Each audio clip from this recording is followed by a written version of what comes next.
Lecture number 2, The Origin and Meaning of Liberty. What is the origin of liberty? I told you in the last lecture that I would probably quote J. Reuben Clark Jr. quite a bit in presenting these lectures. Until I read the following quote from him, I had never connected the dots together in my mind the way he did. I think what he said is quite profound and sheds some valuable light on the topic of separation of church and state, to be discussed in a future lecture. It is quite a long quotation, but well worth your time to listen to intently. Speaking in 1923, Clark observed, quote, "The events of history sometimes suggest progress comes when events leap forward in cataclysms. But what really happens is that the forces which have been gathering for years suddenly break upon the world seemingly unprepared, certainly unexpecting, and there comes forth out of the violence of these birth pains a new order. But thus far in the history of the world, looking at it broadly and largely, these monstrous upheavals have always led to a better, a more spiritual, a more highly civilized mankind. As far back as we can read in profane history, we find civilization. Yet the earliest of the nations, notwithstanding their civilization, possessed and practiced much indeed that belonged to the savage. In government, Babylon, Nineveh, Egypt, Persia were despotic monarchies. The peoples counted for nothing. The making of the law, its enforcement, and the administration of justice all had their roots in the hands of one man, the king. For religion, they worshipped heavenly bodies, animals, the elements, all of which they propitiated by human sacrifice. But these mighty nations of the East gave way to the first great nation of the West, Greece. Greece was a development over those that had gone before because of two things. First, it was an aristocracy. No longer was all the governing power in the hands of one man, and that man a despot. The powers of government belonged to a group. Second, Greece had moved forward religiously, for while she worshipped pagan gods, yet they were gods with a personality, and human sacrifice had disappeared together with many of the immoral practices that characterized the peoples of earlier times. The next great power in the world was Rome, and Rome was a gain over Greece in these respects. First, because in its earliest days at least it was something of a republic, with its citizens participating in its government, and while it later lapsed into monarchy, yet the monarchy had this great saving grace. It spread law and order throughout practically the then known world. With law came peace, and that peace in the world was the groundwork upon which later Christianity was to move and build. Rome was a gain therefore over Greece, because it spread law and order, gave peace to humanity. It was a gain over Carthage, which it destroyed, because Carthage still appeased its gods with human sacrifices. Thus religiously also, as well as in the domain of human government, Rome marked an advance over Greece. From the midst of the glory of Rome came the Savior. You will recall that until Christ came, there was in the world no doctrine proclaiming that before God, the Creator of all men were equal, high and low, rich and poor, that the poor, the meek, and the lowly should inherit the earth. There was no doctrine that they that take the sword shall perish with the sword. Destructive of the existing order, heretical, the Christianity of Rome found itself face to face in a struggle of life and death with the paganism of the Roman emperors and the great mass of the Roman people. It is unnecessary for our purposes to trace the terrible persecutions and martyrdoms of the early Christian ages, nor need we do more than refer to the fact that eventually the Roman emperor espoused the cause of Christianity, thereby bringing some peace to the Christians, but perhaps little spiritual help. For it must not be overlooked that at this time Christianity was rather narrowly confined. There were the great hordes of the north and the east that were eventually to overrun the Roman Empire and establish the great nations of the modern world, who as yet knew little or nothing of Christianity. Accordingly, they came down upon Rome, as did the Assyrians of old upon Israel, like a wolf on the fold, one wave following after another until they wiped out the old Roman regime, destroyed in part the Roman civilization, so bringing upon Europe the Dark Ages. Yet looking at it from this distance, while these were, in one sense, the Dark Ages, in another sense they were among the most important, the most enlightening, that had ever come upon the peoples of this world. For during this time, Christianity spread among and conquered these mighty races, and when finally the curtain lifts, we behold man under a new law. The doctrine of spiritual equality has taken root in the hearts and in the minds of men. The teachings of the lowly Jesus have indeed borne fruit, and while we have a union of church and of state, and while we still have despotic governments to crush the people with their terrible burdens, yet we have working among the peoples of the world a ferment of Christianity, of spiritual equality, which finally raised in their minds the question, if we are equal in the eyes of God, why are we not equal before the law? Accordingly, the next great development of the world was to answer this question by establishing the principle of political equality among men. By the last half of the 18th century, there was abroad in the earth a new revolution, another world cataclysm. Men had asked themselves so often and so earnestly, why, if we are equal before God, are we not equal before the law? That there grew in them the conviction they should have the new equality, and they proceeded to wrench away from the hands of the despots the rights of self-government. It always happens in these great periods of human stress that mankind run to extremes. It seems likely it will always be so. It is said action and reaction are equal and opposite in direction. So it is with human passions. Oppression suddenly released, men move forward like a great drive wheel that has broken its governor or lost its belt. Ruin or control must soon follow. So now there came in France such a deluge of bloodletting as the world had never up to that time seen. And not only did France rebel against human government, but her people, incensed at the ruling classes, sought to abolish Christianity by setting up the goddess of reason. But all this was temporary. The world settled back again to an even course. Liberty and political equality had come to dwell on the earth. In America was born the Constitution, in reverence of which we meet today. The American Constitution is the only permanent written constitution that came out of that period." End quote. Elsewhere, Clark said, quote, "Non-Christian and pagan mind and thought are playing too large a part in our social, economic, and political life today. Christian thought and ideal are threatened. They must be preserved and re-enthroned. Education has no higher mission nor loftier aim than the preservation of our Christian aims and ideals, our Christian-inspired form of government, our divinely inspired Constitution, our Christian liberties and freedom. It is not to be forgotten, and it should be fully admitted, that ancient, non-Christian and pagan peoples have built great empires. They have erected great monuments. They have made great contributions in art and literature.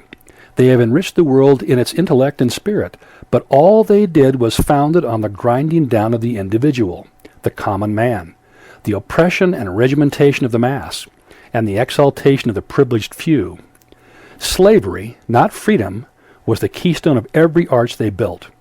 It was Christian thought and Christian people who brought to the world the God-given blessing of human liberty, the freedom to write, to speak, and to think what we wish." End quote. In 1872, Richard Frothingham wrote a book called The Rise of the Republic of the United States. In it, he expressed the following similar sentiments stemming from the Reformation within the Catholic Church. Quote, "The Reformation, in its essence, was the assertion of the principle of individuality, or of true spiritual freedom, and in the beginning, not by Protestants alone, of whom Luther was the great exponent, but by Catholics also, represented in the polished and profound Rochlin. Though first occupied with subjects not connected with political speculation, yet it was natural and inevitable that inquiry should widen out from the realm of the Church into that of the state. Then a fresh impetus was given to that transformation of society which began when Christianity, the basis of the good, permanent, and progressive in modern civilization, first appeared in the world. At that time, social order rested on the assumed natural inequality of men. The individual was regarded as of value only as he formed a part of the political fabric, and was able to contribute to its uses, as though it were the end of his being to aggrandize the state. This was the pagan idea of man. The wisest philosophers of antiquity could not rise above it. Its influence imbued the pagan world. The state regarded as of paramount importance not the man, but the citizen whose physical and intellectual forces it absorbed. If this tended to foster lofty civic virtues and splendid individual culture in the classes whom the state selected as the recipients of its favors, it bore hard on those whom the state virtually ignored, on laboring men, mechanics, the poor, captives in war, slaves, and women. This low view of man was exerting its full influence when Rome was at the height of its power and glory.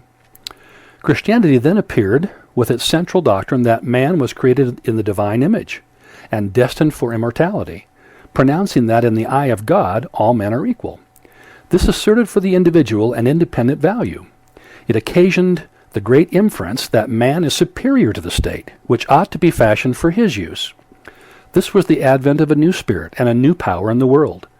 The struggle between the pagan and Christian elements was severe. In 4 centuries, civil society was transformed from the pagan basis to that of Christianity.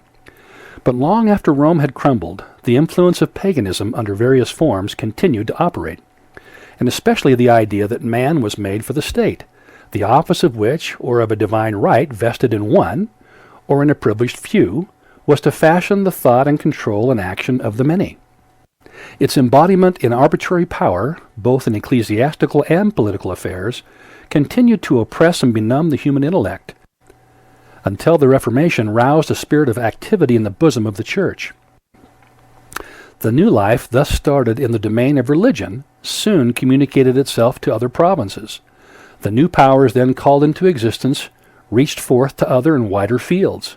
The horizon was expanded in every direction, and as inquiry extended, whatever bore on civil society, its constitution and improvement, became the subject of universal attention.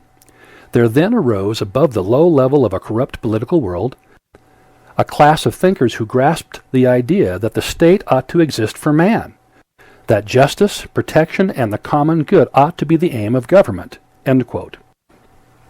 Frothingham then named a list of such philosophers who, in his words, grasped what he called the Christian idea of man, starting with George Buchanan of Scotland, Hubert Langwood of France, and John Milton and John Locke of England, the last of whom should be familiar to us as one of the prominent philosophers on whom our founders relied in creating this great American Republic, which has been the beacon of liberty and hope for the whole world ever since its founding. Now that we explored the origin of liberty in Western civilization, we now must ask, what is the meaning of liberty? In the last lecture, I quoted George Washington in his letter of transmittal from the Constitutional Convention as saying, quote, "Individuals entering into society must give up a share of liberty to preserve the rest," end quote. Washington astutely observed that there will always be a tension balance between liberty and law. In order to create and maintain civil society, we cannot retain unlimited individual liberties. We have to give up certain freedoms in order to gain and or protect others and to achieve other worthy societal goals and objectives. As important as any particular right or societal goal might be, we cannot afford to look at any in terms of categorical absolutes. For example, if we looked at freedom as some sort of categorical absolute that would always trump every other worthy societal goal or objective, we could never incarcerate a convicted criminal for the sake of promoting justice. We would sacrifice the public safety on our roads if we imposed no legal restraints against the freedom to drive on the left-hand side or the freedom to personally interpret a red light as meaning go instead of stop, etc. We couldn't even communicate with one another unless we agreed upon the meaning of words, oral and written, and rules of grammar, and gave up the liberty to randomly ascribe any meaning we individually desired regarding words. Thus, in structuring and organizing civil society, we are continually forced to make trade-offs between competing goals and objectives, freedom being but one of them, albeit a very important one. William Blackstone, the preeminent English legal scholar, recognized this long ago when he distinguished between, quote, natural liberty, end quote, part of which, quote, every man who enters society gives up, end quote, and civil liberty, which he defined as, quote, no other than natural liberty so far restrained by human laws and no further, as is necessary and expedient for the general advantages of the public, end quote. J. Reuben Clark, Jr. once reflected on the principle of liberty as he compared our form of government to others around the world. Said he, quote, "I have often put the situation thus. We look into our laws to see what we may not do, for we may do anything we have not given away, for the whole residuum is ours. They look into their laws to see what they may do, for they may do only the things the emperor has said they may do, for all the residuum of power is in him.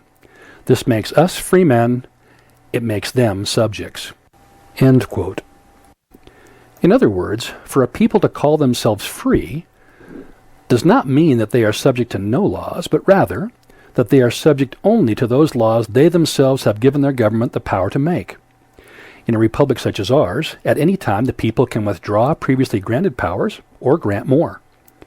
Thus, ultimately, from the bottom up, rather than the top down, the people are free to choose the limits and extents of their individual liberties, on the one hand, and on the other, their collective legal regulations for the sake of creating and preserving the type of civil society they desire. Elsewhere, Clark observed, quote, "A free government is a government by uncontrolled majorities. I think the world has never seen any other kind of free government," end quote. He also said, "Liberty, freedom, is the right of the majority to rule. The love of liberty is a fairly universal passion of humanity when free to express itself," end quote. He also observed, quote, "The wisdom of the mass is always greater than the thinking of the few, however able the few may be," end quote.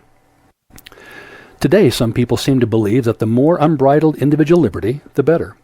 But in addressing the issue of balancing liberty and law, James Madison warned us that too much liberty can be as dangerous as too much law.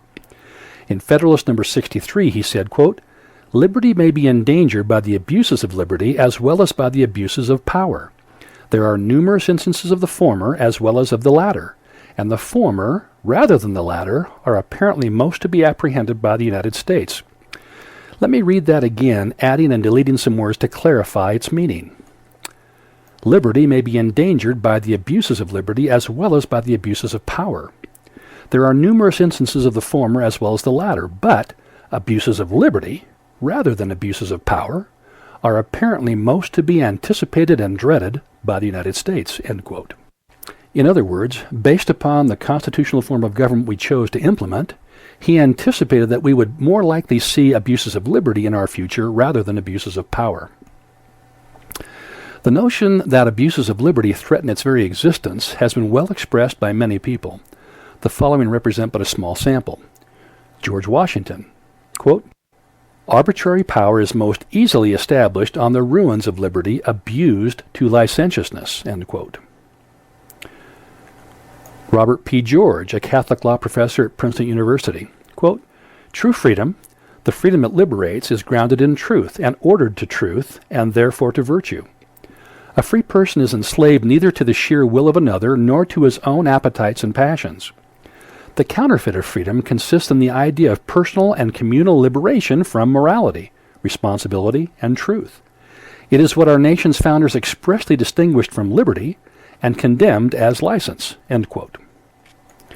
John Milton, quote, "None can love freedom heartily but good men. The rest love not freedom but license," end quote. Daniel Webster, quote, "Liberty exists in proportion to wholesome restraint," end quote.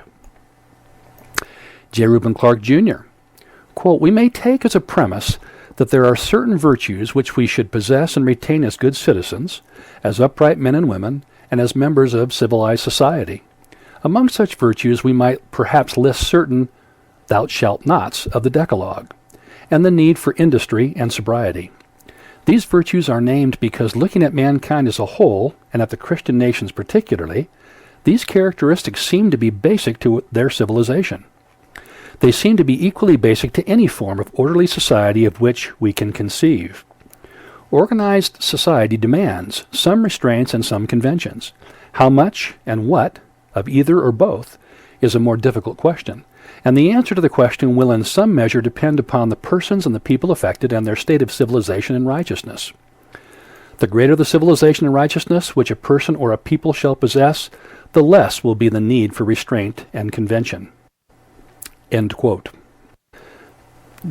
J. Reuben Clark also observed, quote, "It is the moral side of our natures which makes us more than mere animals. Some have a disposition to resent any moral convention or restraint, or any hampering of their presumed natural instincts as being contrary to the natural order, which, as their criticism shows, they conceive to be a state of complete license. But this conclusion is untrue, for nature is law, not license," end quote. He further observed, quote, "You will be called upon to distinguish all these blessings of constitutional liberty I have named, and about which poets have sung for generations, from the ills and excesses of license. This will require care and discrimination. Like individuals, the body politic may become infected with disease that, unchecked, may lead to decay and death." End quote. He further observed, quote, "Measures necessary to ensure the preservation of our Christian life and society and of our Christian form of government will not violate our liberties nor rob us of any true constitutional right to free speech, free press, or free conscience, however much they may interfere with or curtail mere license." End quote. James V. Shall, quote, "The classical writers used to relate self-discipline to liberty. The person who was most free was the one who had the most control over himself. The person who was most unfree was the one who was ruled by pleasures, money, or power. Self-discipline does not, however, solve the problem of what is knowledge or truth or good. Self-discipline is a means, not an end in itself." End quote. The idea that virtue is a necessary prerequisite to liberty will be the subject of a future lecture. But to conclude this one, let us consider a quotation from John Locke, a philosopher on whom our founders greatly relied. He observed there can be no lasting liberty without law. He said, quote, "The end of law is not to abolish or restrain, but to preserve and enlarge freedom. For in all the states of created beings capable of laws, where there is no law, there is no freedom. For liberty is to be free from restraint and violence from others, which cannot be where there is no law, and is not, as we are told, a liberty for every man to do what he lists. For who could be free when every other man's humor might domineer over him? But liberty means a liberty to dispose and order freely as he lists his person, actions, and possessions, and his whole property within the allowance of those laws under which he is, and therein not to be subject to the arbitrary will of another, but freely follow his own." End quote. Recognizing this dynamic, in America the Beautiful, part of the second verse reads, quote, "Confirm thy soul in self-control, thy liberty in law." End quote. So in conclusion, if there can be no liberty without law, and if we must sacrifice some of our liberties in order to preserve the rest, how do we decide which individual liberties to give up and which to retain? As discussed earlier, we as a free people do it bottom up through representative Republican government built upon a constitutional foundation.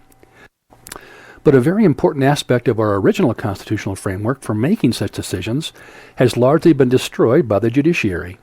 That aspect, federalism, will be the focus of the next lecture, and the judiciary's role in its demise will be addressed in subsequent lectures. As an introduction to the next lecture on federalism, consider what J. Reuben Clark, Jr. said about its connection to liberty, which was the subject of this lecture. Said he, quote, "The experience of the ages tells only one story, that liberty lives only where there is local self-government, and that she lives best and fullest where there is the largest measure of such governments." End quote. After discussing many things that indicate that we have significantly departed from our constitutional form of government, Clark said, quote, "I've tried to recall to you the distance we have traveled along the road to statism." This is a word he used in replacement of socialism, communism, fascism, all the different isms and ists.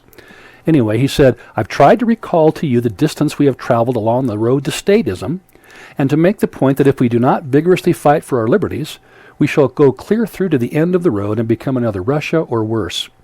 Only by inference have I called attention to one of our greatest dangers, the invasion and destruction of the rights of the states, which rights are one of the fundamental elements of our liberties." End quote.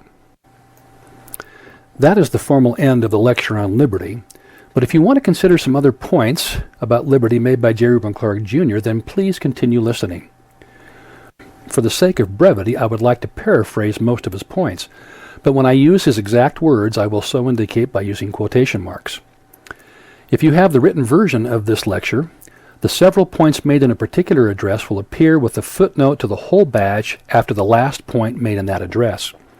So each footnote tells you in which address the foregoing points were made and will tip you off that the following points come from a different address. I will simply read them in a bullet point fashion, so if you want to ponder a particular point, you should pause the recording to do so. So here we go. Centralized government tends to destroy liberty, whereas local self-government tends to promote liberty.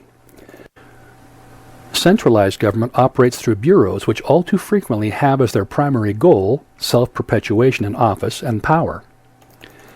Absolutism, or ultimate power, Dictatorships and human slavery thrive under the civil law, where the state can become all and the individual reduced to nothing. In this case, he's talking about the civil law of Europe, which is a code-based system in contrast to the English common law. Anyway, under the English common law, which is a case-based approach, the individual is all and the state is the mere servant of the people. Unfortunately, America is evolving from the common law to the European civil law format, which bodes ill for our free institutions. Bureaucrats act too quickly upon their fleeting impulses in ways that cause the people and their liberties to suffer. How? 1. They pass poorly thought out rules and regulations that do not do what they wanted them to do, and then pass more rules and regulations to try to correct the problems they created with their earlier sets of rules and regulations. And 2, they prescribe their own aims and wishes and force them onto the people. They try to force people to be good, as they define good. Now, it's one thing for the law to prohibit somebody from injuring another person, but it's a whole different matter to use the force of law to make them affirmatively good towards somebody else. That's a big stretch. Liberty requires that the people make the laws, not a select few of supposed expert bureaucrats. Freedom includes the freedom of the press, freedom of religions, and freedom to do whatever the law does not prohibit us from doing. When you can only do what the law says you can do, like under the European civil law, people are not free, but rather slaves. Bottom-up government by the sovereign people is liberty, and top-down government from the emperor or a small self-appointed group who assume that they are sovereign is despotism.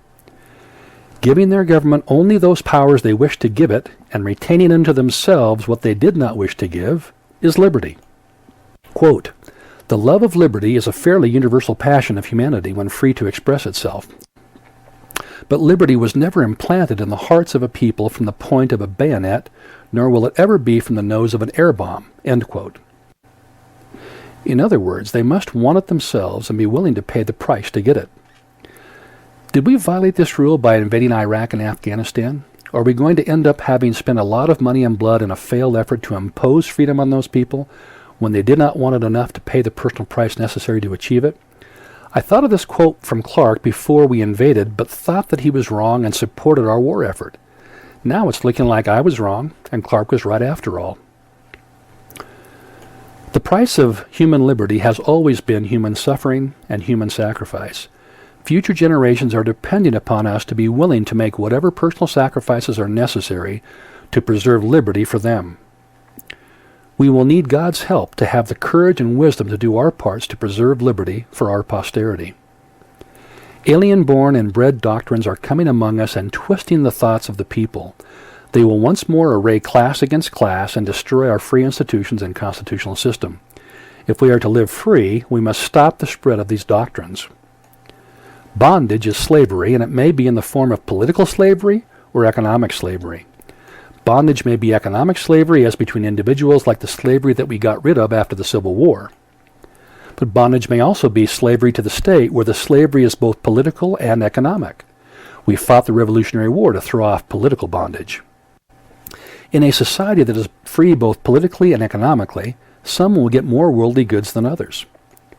Whenever by law the product of one's labor is taken from him legally against his will and is given to another to live on without the producers being paid therefor, then that is slavery, no matter what fancy name you give it, nor how high-sounding the cause which excuses the taking.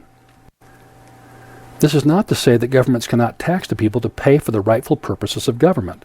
The problem comes when the power of government is used to rob Peter to pay Paul, which would amount to the enslavement of Peter. Hiding the foregoing process under the government's taxing power is mere subterfuge. It does not matter whether under such a system it is the rich who are robbing the poor or the poor robbing the rich. Both are permutations of slavery, not liberty. It does not matter whether such robbery occurs by one individual from another, like the slavery we had between individuals before the Civil War, or by a government against the victim under a legalized political and economic slavery. The French political economist Frederick Bastiat called the latter, quote, legal plunder, end quote, and, quote, philanthropic tyranny, end quote.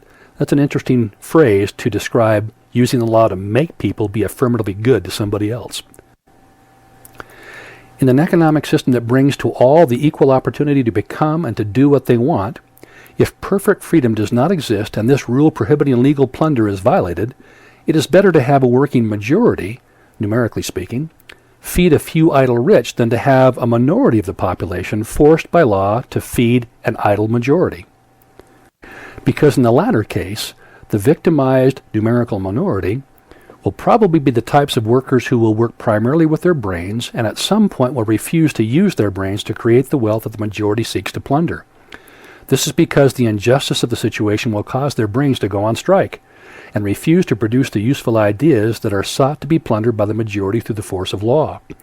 The combination of voluntary laziness on the part of the masses and the refusal of those with the most brain power to productively apply that brain power will cause economic destruction within that society and will eventually force the majority to work or starve.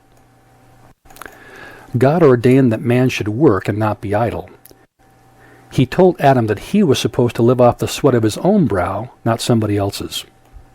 Quote, "They who build class with its envy, covetousness, jealousy, and the other ills which follow even to tyranny itself are enemies of our government, our Constitution, our free institutions, our civilization, our religion, even of humanity itself." End quote.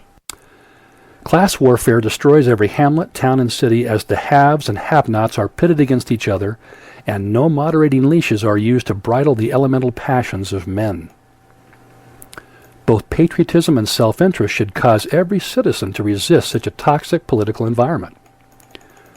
We should note the context here. This was a 1940 speech after the entire decade of the 1930s had been destroyed by the Great Depression, and the huge government interventions into the economy and reductions in freedom under the New Deal had failed to right our economic ship.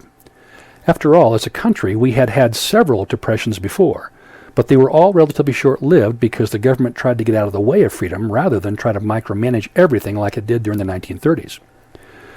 During the 1930s, the federal government had been doing all the things Clark just complained about regarding economic and political slavery, causing those who had brains and capital to go out on strike and refuse to apply their brains and capital in ways that would produce economic growth and effectively provide useful jobs to the masses to produce all the things society needed. In that context, Clark said, quote, "We must get back to sound principles of government and economics," end quote, implying that if we did, people would again be willing to take risks and invest their capital and brain power so that we could rebuild our factories, recultivate our farms, reopen our mines, etc., so that all who could work and wish to do so could find work. In the process, we would be able to bring back general prosperity.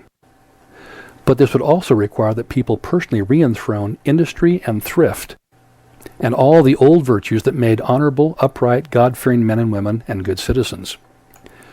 Government welfare programs use the force of law to take from one to give to another. This creates ill will between both the giver and the receiver, and is a government system which has a long world history of failure.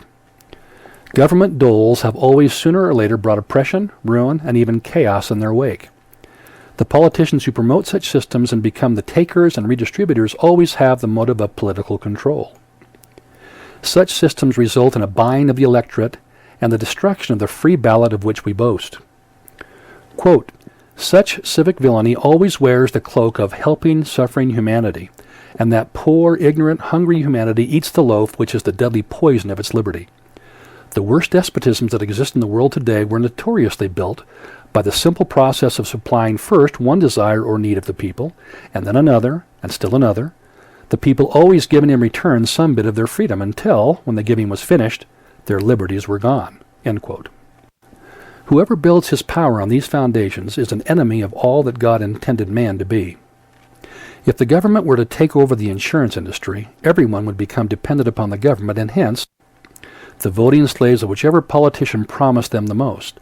This is not freedom. Freedom entails working at what a person wishes and when he wishes, keeping the fruits of his labors, living where he wants, being free from plundering, enslaving officialdom, thinking what he wants, believing what he wants, being able to speak what is on his mind, learning what and as much as he wishes, being able to choose his own friends and associates, being able to worship the true God according to the dictates of his own conscience, not being forced to worship a man-made God or state proclaimed to be God, being able to build a home and filling it with love, reverence, worship, and prayer, and offspring begotten in honorable wedlock. raising his children as God intends, and being grateful to God for those freedoms. We got these freedoms at the sacrifice and blood of our forefathers and should do whatever it takes to pass them on to our posterity undiminished. Exchanging our liberties and free institutions for personal ease and idleness is the same mistake that every failed past civilization made on its road to destruction. Our own nation will also fail if we insist upon continuing down that road. To maintain freedom, quote, we must return to the virtues of our fathers, we must put mere gold in its proper place. Life, liberty, and the pursuit of happiness are still the great aims of our government, end quote. We should, quote, not sell these priceless political heritages for a sordid mess of political pottage and personal indolence, end quote. God wishes our constitutional form of government to continue in our country. Consequently, we hold our liberties in a sacred trust to preserve for the benefit of ourselves and all mankind. Few countries, if any, are more attractive than America to the huddled masses of the world yearning to breathe free. Was our success nothing more than a propitious coincidence? Along with our forefathers, J. Reuben Clark Jr. would quickly scoff at such a suggestion. They believed that ideas have natural consequences.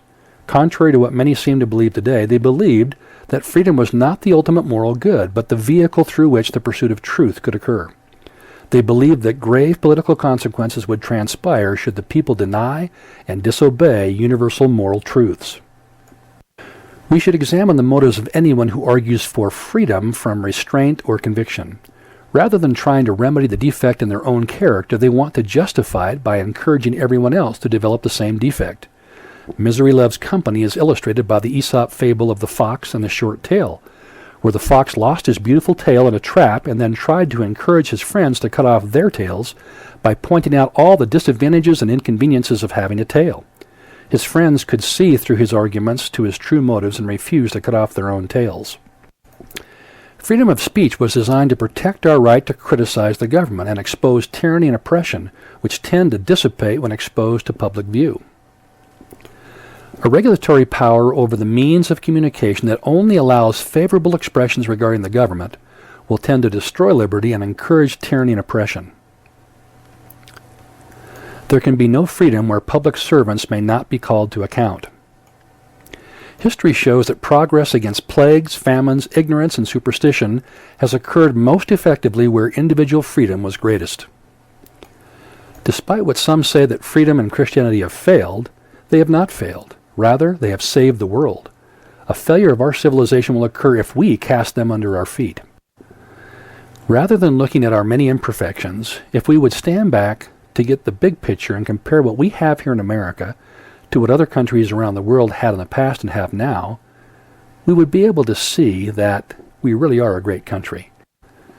Lawyers and judges have the great responsibility of seeing and becoming prepared to meet the coming tyranny and of ensuring that our liberties and free institutions are preserved. Too many people are mistakenly saying that our Constitution's out of date, that the shackles on government contained therein should be discarded.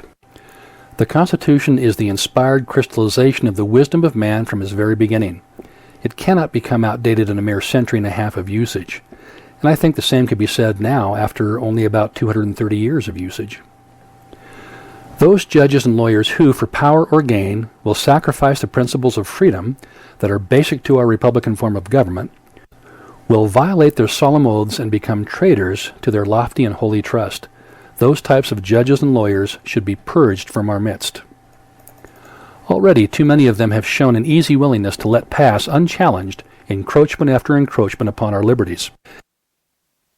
There can be no freedom that is half bondage.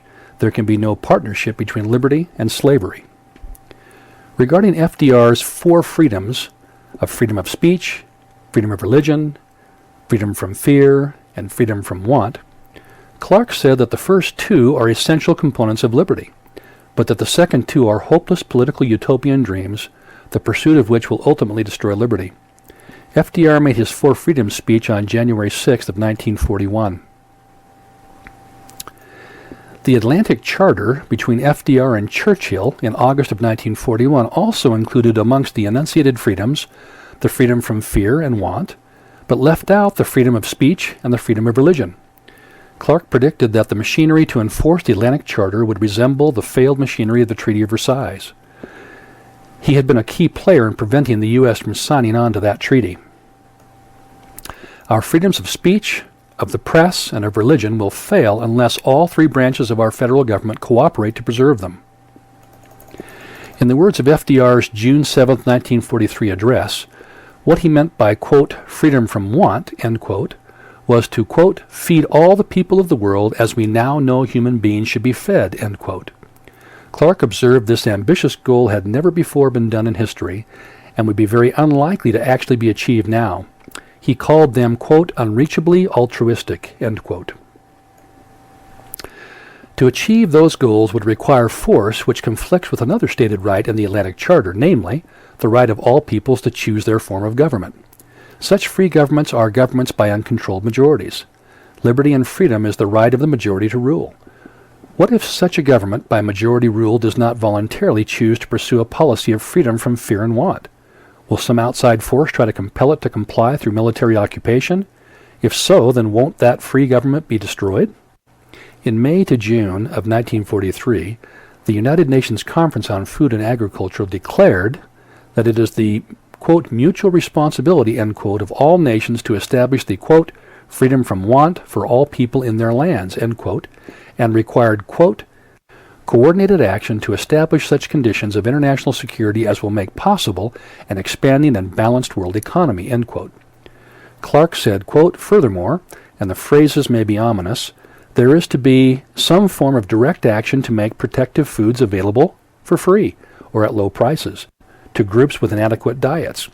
That is, if you need food, find it and take it, end quote. Clark said that to try to give every person around the world freedom from want would require some sort of bureaucratic superstate that would supervise and direct food resources of all peoples. To try to achieve this goal would require a massive bureaucratic mechanism to decide what would be grown where, what couldn't be grown, who could live where, wage controls, price controls, finance controls, and who would have their private property confiscated. In short, Clark predicted that under such a plan, America would become a controlled and shackled Santa Claus to the rest of the world. Clark complained that FDR signed this agreement as some sort of executive agreement that was not in the nature of a treaty, since under our Constitution, treaties must be ratified by the Senate. Thus, Clark thought FDR had no constitutional power to unilaterally bind our nation to such an agreement. The agreement included the protection of minorities and an international police force. Clark again pointed out the conflict among the various goals of the agreement. If the bureaucrats think that a particular country is not treating its minorities properly, or is not doing enough to alleviate want, then the international police force will use what Clark called, quote, airplane persuasion, end quote, to force the offending nation into compliance. But wouldn't such bombing runs create fear in the minds and hearts of the citizens of the nation to be bombed? And doesn't the agreement promise to protect all people from fear? You can't give freedom from fear through fear. The foregoing United Nations plans would effectively force every American to become a Santa Claus to the rest of the world, which would throw each of us into, quote, the deepest abyss of the lowest financial hell, end quote. From our perspective, we could not call it liberty, but rather slavery. Neither we nor the rest of the world have the necessary civic virtues to have any realistic hopes of achieving the stated objectives of that international agreement. He criticized the shamelessness of great groups of Americans who expect to live without work as a matter of right, and intend so to live. That does not fall within the meaning of liberty, because it could only happen if somebody else were enslaved to provide such a free living for the loafers. Clark criticized our public schools for corrupting our children with false economic, social, governmental, and religious doctrines. Such false doctrines would only diminish rather than enlarge liberty. Clark said that American business was being oppressed by a great mass of rules, regulations, and directives that are unconstitutional and which are encouraging people to become lawbreakers. This, too, diminishes our liberty. Government is oppressively taxing business, and because of their tax deductibility under our tax code, are making unwise expenditures and wasting resources. This, too, diminishes our liberty. Our politicians have become so successful at creating class warfare that never before have Americans had the inclination to fly at one another's throats. This, too, diminishes our liberties. Clark said that to solve our many problems, we would have to approach their solutions with the purest of motives, devoid of any avarice, greed, selfish ambition, or thirst for power, place, or ambition. He said our hearts and hands must be clean of all foreign isms and alien political cults. Rather, our Constitution and its free institutions must lead our way out of our problems. America's destiny is to conquer the world by righteous example rather than the force of arms, by the example of Christian living in an atmosphere of freedom and liberty. The persuasion of that righteous example will cause liberty and freedom to expand around the world and thereby bless other people around the globe like they have blessed us. When liberty is taken away from a people, it is only a temporary thing, since man is a child of God and has planted in his soul certain eternal concepts, including a love for freedom and a belief in God. Man must believe in God in order to make life bearable. Communism denies God and declares that men are beasts that must be tamed and worked as beasts. This is an enemy to our freedom that threatens both from within and without. Fear and ruthless cruelty might rule for a time, but people will eventually rebel against such tyranny in favor of freedom. Therefore, communism will fail. When the teachings of Christ enter men's minds and hearts, they demand freedom, for as Paul said, where the Spirit of the Lord is, there is liberty. The light of Christ will ultimately break through the darkness of the infidel, and all men will return to freedom and free institutions, and to worship the Almighty God. For such has been the course of man since he came to this earth. Peace will come to this world only when every knee bows and every tongue confesses that Jesus is the Christ. Based upon his experience with trying to use various means of achieving peaceful resolutions to international disputes and finding none to be effective, I think that what he is saying here is that any attempts to achieve world peace without Christ will ultimately fail. The parents have lost control of what their children are taught in school. The parents who provide the students and provide the funding for the teachers should have some voice in what is taught. Outside the classroom, a teacher can believe what he wishes, print what he wishes, and say what he wishes within his constitutional right, but he is not free to exercise license and distort and debase the minds and hearts of our children. There are limits to what we call academic freedom. It does not include academic license. The teacher does not have any academic freedom to teach things that would adversely affect the student's health, moral welfare, civic virtue, belief in our constitutional form of government, or their spiritual growth and development. The teacher may not take the role of the parent. Both parents and teachers should understand this principle. Public teachers should not teach religious dogma or cult. Nobody seems to think this would violate academic freedom. What he means by religious dogma or cult are those things which differ among the various Christian sects, because he next says that public teachers should not teach contrary to Christian morals, apparently meaning the moral principles accepted by most Christian sects in unison. He later says that no license should be taken regarding Christian righteousness. Public teachers should be prohibited from teaching anti-religious dogmas, beliefs, and theories. Academic freedom does not allow public teachers to teach any political creed that is alien or hostile to the American system of government. There are borderline cases, but in principle, a public teacher must not teach things that are contrary to the basic principles of our Constitution traditionally understood. Some colleges have become hotbeds for propagating un-American theories of government and ridiculing and undermining our Constitution and its form of government. Public teachers who violate these things should be controlled, and doing so would not violate any true academic freedom. The public school teacher is a public servant. He's a part of our governmental system. Like all public servants, he owes a firm allegiance to his government, which he serves. Activities or propaganda against his government are in essence treasonable. True education must cover this also.